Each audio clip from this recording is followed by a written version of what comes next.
tal? Muchas gracias por acompañarnos en Vida Saludable. El 1% de la población mundial presenta autismo. Por esta razón, este es el tema del día de hoy en Vida Saludable. ¡Comenzamos! Autismo es una afectación relacionada con el desarrollo del cerebro, que afecta la manera en la que una persona percibe y socializa con otras personas, lo que causa problemas con la interacción social y la comunicación. Comienza en los primeros años de la infancia y a la larga provoca problemas para desenvolverse en la sociedad. De acuerdo con la Organización Mundial de la Salud, 1 de cada 160 niños presenta esta condición en el mundo. Muchísimas gracias por acompañarnos en Vida Saludable. Para nosotros es un gusto y un placer. El día de hoy vamos a hablar acerca del autismo y para ello se encuentra con nosotros Gabriela Carranza Sarmina, quien es licenciada en Neurolingüística, especializada en lenguaje y cognición, certificada en integración sensorial y manejo de niños dentro del espectro autista y diferencias neurológicas. Gabriela, muchísimas gracias por acompañarnos. Bienvenida. Gracias, Sandra. Estoy muy emocionada y muy honrada por esta invitación. Ay, al contrario. Pues vamos a platicar acerca del autismo y a mí me gustaría empezar como definiéndolo. Claro. ¿Qué es? Sí, mira, es un tema que creo que ahorita está mucho en boga, ¿no? Sí. Muchos estamos hablando sobre la parte del autismo, pero también hay muchos mitos y mucha desinformación. A veces nos casamos con ciertas características que no son propias de la condición y estamos definiendo el autismo por características. Entonces, si nosotros buscáramos una definición como tal, diríamos que el autismo es una condición que se engloba dentro de los trastornos del neurodesarrollo. Esto quiere decir que el funcionamiento cerebral es diferente en el sentido que recibe la información y la procesa también de una manera diferente. Y esto va a impactar en el desarrollo de algunas características tanto sociales como lingüísticas, incluso de patrones repetitivos de conducta. Y algo muy importante de resaltar es que no es una enfermedad. Claro, qué bueno que lo dices, porque tenemos que tener claro que cuando hablamos de autismo hablamos de una condición. No estamos hablando de una enfermedad porque no hay cura. La persona con autismo va a tener autismo toda su vida, pero claro que va a tener también la posibilidad de desarrollar diferentes habilidades y va a presentar a lo mejor algunas características del espectro en mayor o menor medida de acuerdo al trabajo que se vaya realizando. ¿Cuáles son los grados del autismo? Mira, nosotros al día de hoy contamos con los criterios diagnósticos del DSM-5, que es un manual diagnóstico. En este manual diagnóstico se habla de 3 grados de autismo y se llaman grados porque depende del apoyo que se requiera en diferentes circunstancias. Entonces estamos hablando del grado 3 como un grado que requiere mucho más apoyo. Hablamos de un grado 2 donde requiere apoyo significativo y acompañamiento también en diferentes circunstancias, y el grado 1 que requiere menos apoyo, pero aún así puede seguir presentando una necesidad de apoyo a lo mejor a nivel escolar o a nivel social o a nivel lingüístico. ¿Y cuál es el origen? Pues mira, al día de hoy no tenemos una causa específica que podamos decir que es determinante para que una persona nazca con autismo, pero sí sabemos que hay factores biológicos, ¿no? Hereditarios y neurobiológicos. O sea, si yo tengo autismo, ¿mi hija o hijo va a tener autismo? Es muy probable. Nosotros al día de hoy sabemos que una familia con un padre autista, posiblemente sus hijos presenten autismo. ¿Y lleva asociado algún rasgo físico?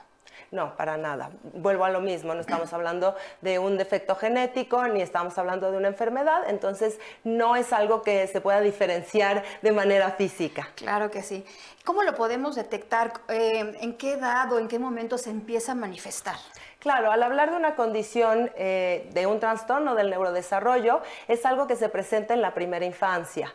Ya tenemos ahora pruebas y test que nos pueden ayudar a detectar autismo desde el primer año de vida. Entonces, cuando son pequeños nuestros niños, podemos empezar a ver pequeños focos rojos que nos hacen pensar que pueden estar necesitando apoyo o que hay presente un trastorno del neurodesarrollo. No específicamente autismo, ya la evaluación nos dará como mucho más información. ¿Cómo es el mundo de una persona autista? Es una pregunta que me parece súper interesante porque se hace mucho.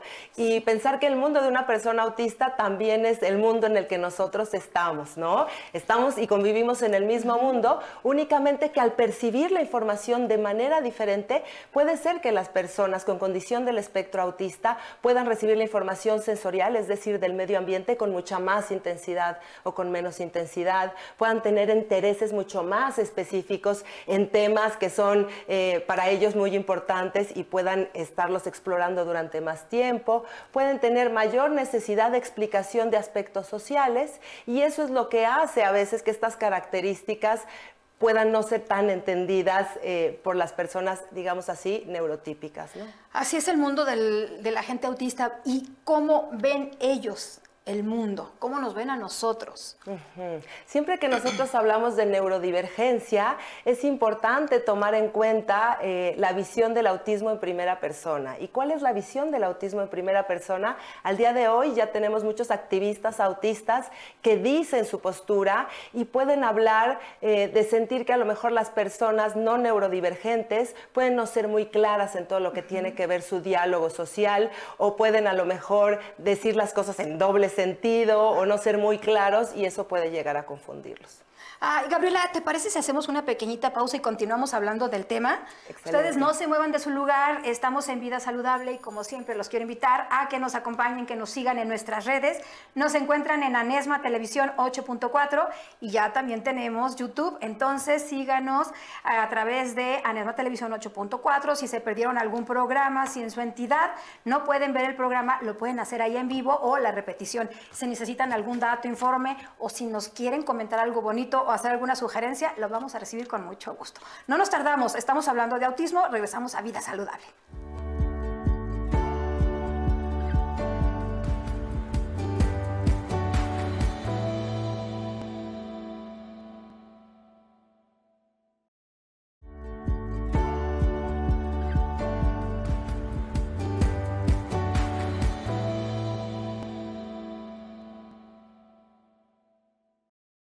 Ya estamos de regreso en Vida Saludable, estamos hablando de autismo y contamos con la presencia de la licenciada Gabriela Carranza Sarmina, quien es certificada en manejo de niños dentro del espectro autista y diferencias neurológicas.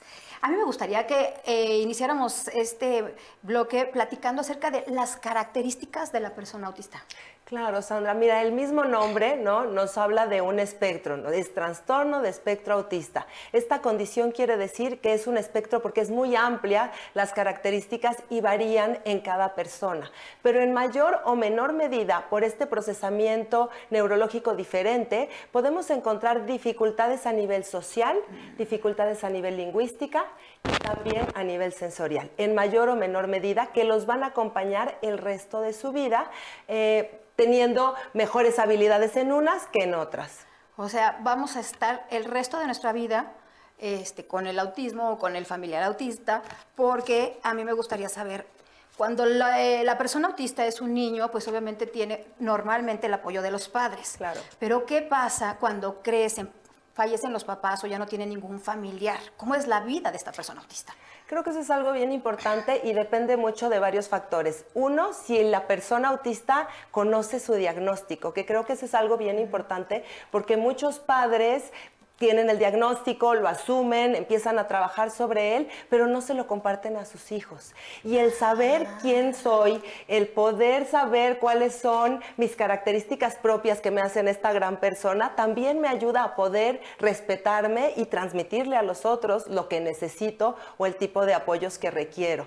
Entonces creo que dentro de la vida adulta, una persona que no se sabe autista puede tener o presentar ansiedad, baja autoestima, pueden sentir que no están encajando al 100% en las pláticas sociales, desenvolverse de manera adecuada en el trabajo, si es que no hay una conciencia del diagnóstico. Creo que ese es un punto importante. Y por otro lado, también tenemos que saber en qué momento fue detectado el autismo, en qué momento se dio este diagnóstico. Muchas veces un niño pequeño puede tener características que nos hacen pensar en que está dentro del espectro, pero puede pasar desapercibido, se dan los apoyos, nunca se termina de dar el diagnóstico. Como papás, con nuestra mejor intención, vamos protegiendo el que no se enfrente a lo mejor a experiencias que pueden ser duras o difíciles, y el día de mañana ya no tiene ese acompañamiento que posiblemente necesita. Y hay muchos casos de adultos autistas que presentan, vuelvo a decir, ansiedad, estrés, porque no están pudiendo afrontar estos retos que se están presentando, ¿no? Qué importante lo que tú dijiste, hay que compartir el diagnóstico al niño, porque otra cosa que nos sucede mucho es, pues, cuando tú a lo mejor no sabes que tu hijo es autista, claro, puede ser que lo sospeches o alguien te lo dice, pero siempre está la negación. Claro. ¿No? Entonces, pues yo creo que ante cualquier foco, pues mejor sí consultar a un especialista y en base a eso, con base a eso poder trabajar.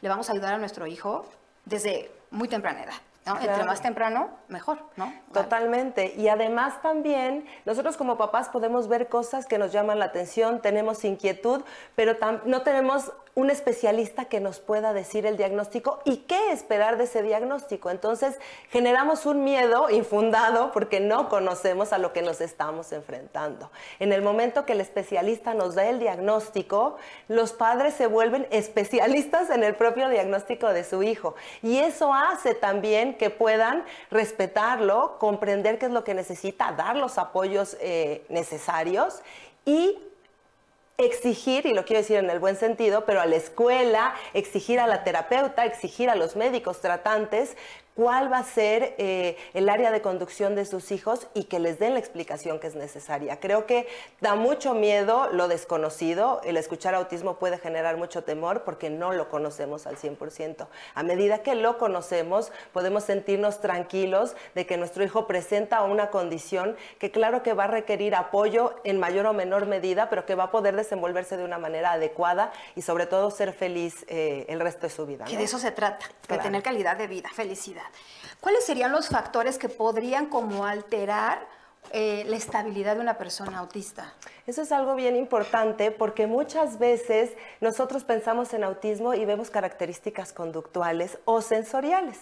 Y estas características conductuales que a veces nosotros vemos cuando hablamos de autismo, que tiene que ver a lo mejor con intolerancia a ciertos sonidos, necesidad de cierto movimiento, algunos movimientos que se hacen con las manos, vienen de una base sensorial. Estos niños en este procesamiento de las sensaciones en su cerebro están recibiendo con mucha intensidad los sonidos, por ejemplo, del medio. ¿De qué manera podemos ayudarlos? Pues les podemos poner unos audífonos o podemos ir a un medio que tenga menos cantidad de estímulos. Pero si nosotros los llevamos al límite, obligamos a que estén en ambientes que están llenos de estímulos, se puede sobresaturar el sistema, no solo en una persona neurodivergente, en cualquier tipo de persona. Y entonces eso hace que haya características específicas conductuales, como a lo mejor desbordes sensoriales o emocionales, evitación, huida, y eso es lo que no podemos permitir, ¿no? ¿Cuál es la expectativa de vida de una persona autista? La expectativa de vida es igual que cualquier otra persona, no estamos hablando que el autismo como condición genere algún condicionamiento para un desarrollo y llegada hasta la vejez, ¿no? Muy bien, pues llegó el momento de hacer una pequeñita pausa, pero regresamos a Vida Saludable. Los invitamos a que nos sigan en nuestras redes.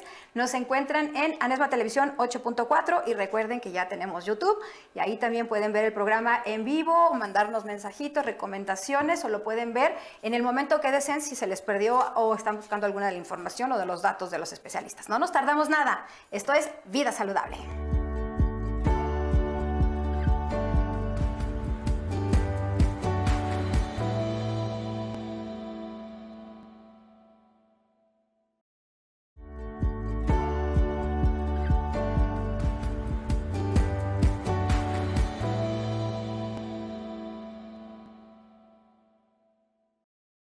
Ya estamos de regreso en Vida Saludable. Estamos hablando acerca del autismo y contamos con la presencia de la licenciada Gabriela Carranza Sarmina, quien es certificada en manejo de niños dentro del espectro autista y diferencias neurológicas. Pues a mí me gustaría, Gabriela, que platicáramos acerca de la prevención. El autismo, ¿lo podemos prevenir? Realmente no, volvemos como a toda esta parte de etiología y entonces decimos, al no ser una enfermedad, al ser una situación neurobiológica, no es prevenible, ¿no? Todavía están muchos estudios ahorita en investigación para ver cuál es la causa del autismo, pero lo que sabemos hoy, como ya lo dijimos, es que es un factor hereditario y neurobiológico. Entonces, por lo mismo, no podríamos hacer esta prevención, ¿no? ¿Y cuáles son los focos de detección? O sea, ¿qué es lo que de verdad debemos como notar para saber que nuestro hijo, hija o nosotros somos autistas? Sí, esa es una pregunta muy buena y depende mucho también de la edad del niño, ¿no? Nosotros podemos ver ciertos focos de alarma del nacimiento hasta los 3 años en nuestros hijos que nos harían pensar que es importante hacer una evaluación para descartar cualquier trastorno del neurodesarrollo, incluido el autismo.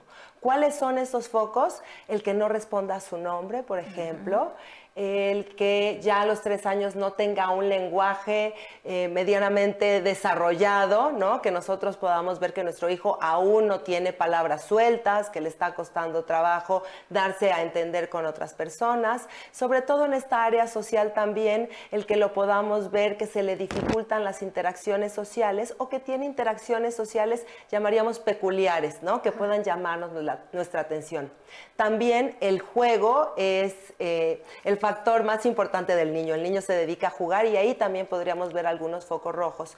¿Cuáles podrían ser? El que el niño prefiera jugar con las partes de los objetos, me refiero a que no lleve el cochecito para jugar con él, sino que vea las llantas y le dé vuelta, que le cueste trabajo interactuar con el otro durante esta parte de juego, que tenga muy marcadas a lo mejor dificultades sensoriales como problemas en la alimentación, dificultad para corte de uña o cabello, que pueda caminar de puntitas, aversión a los sonidos o a texturas, que todos estos focos no son determinantes para hablar de autismo, pero sí nos podrían hacer pensar que hay algo que tenemos que profundizar y seguir evaluando. Y en dado caso, ¿recurrir a qué especialista? Ay, qué buena pregunta. Sí. Mira, generalmente, y lo digo un poco por experiencia, por ser terapeuta del lenguaje, los padres, el primer filtro que tienen es el pediatra. ¿Por qué? Porque ven que su hijo no está desarrollando el lenguaje esperado o que tiene este nivel de juego o estas conductas. Y el pediatra a veces dice, bueno, el lenguaje falta porque a lo mejor lo consentimos mucho. Los papás lo consienten, le dan todo lo que él quiere y entonces no se esfuerza. El remedio es que lo metan a la escuela, ¿no? Y entonces este niño empieza a entrar a la escuela y estos pequeños focos se hacen mucho más evidentes, sobre todo en la parte de interacción social. Y entonces lo canalizan con el terapeuta del lenguaje. Y es ahí donde el terapeuta del lenguaje, posiblemente un terapeuta del neurodesarrollo, debe ver la generalidad de estas características, la causa de por qué ese niño no está desarrollando el lenguaje o tiene este lenguaje peculiar o este nivel de juego, y entonces se puede canalizar con un centro especializado en autismo, que creo que es de las mejores cosas que podríamos hacer. ¿Por qué? Porque en un centro especializado en autismo, pues tenemos especialistas que pueden ver al niño desde diferentes abordajes. Al hablar de un espectro tan amplio y una condición tan compleja, no puede hacer la evaluación un solo especialista. Necesita ser un grupo de especialistas que valoren el área lingüística, el área cognitiva, el área sensorial, que utilicen pruebas estandarizadas, listas de chequeo, que hablen con la escuela, que hablen con los padres.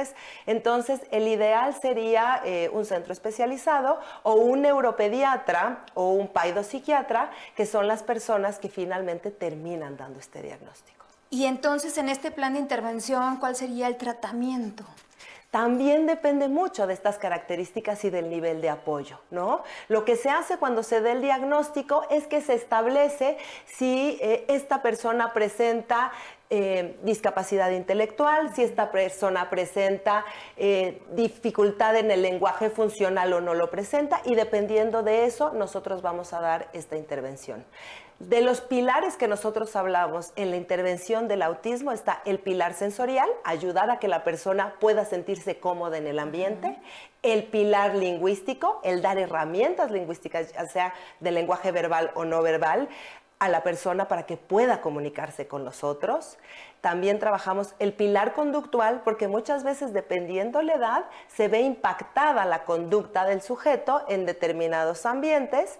Y por último, hablamos de un pilar de relaciones sociales. Ayudar a las personas dentro del espectro autista a que pueda relacionarse de la mejor manera para que también él pueda sentirse cómodo, pleno y seguro de sus interacciones sociales.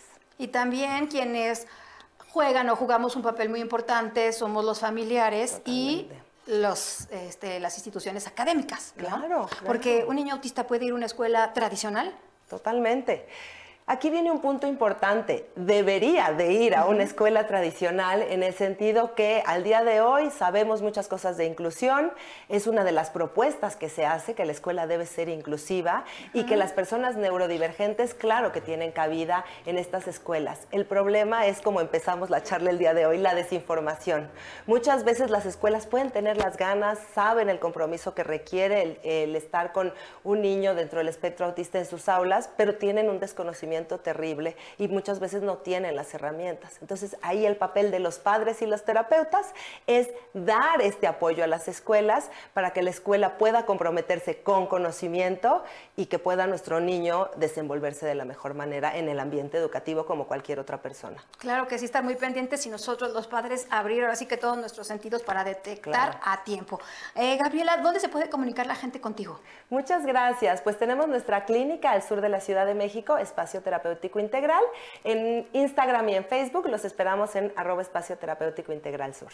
Muchísimas gracias, de verdad una información valiosísima para que podamos detectar esto no nada más en nuestros hijos, sino de verdad también en nosotros mismos, Claro. porque luego toda la familia resulta que tiene autismo y no se dan cuenta hasta que llegan con el más chiquito, que es a quien se lo detectaron y pues nos enteramos. Pero bueno, nos vemos por aquí próximamente. Muchísimas gracias a todos ustedes por habernos acompañado. Recuerden que tenemos una cita de lunes a viernes, 8:30 de la mañana, 8.4 de televisión abierta, en donde Anesma TV. Soy Sandra Aguirre, que tengan un bonito día.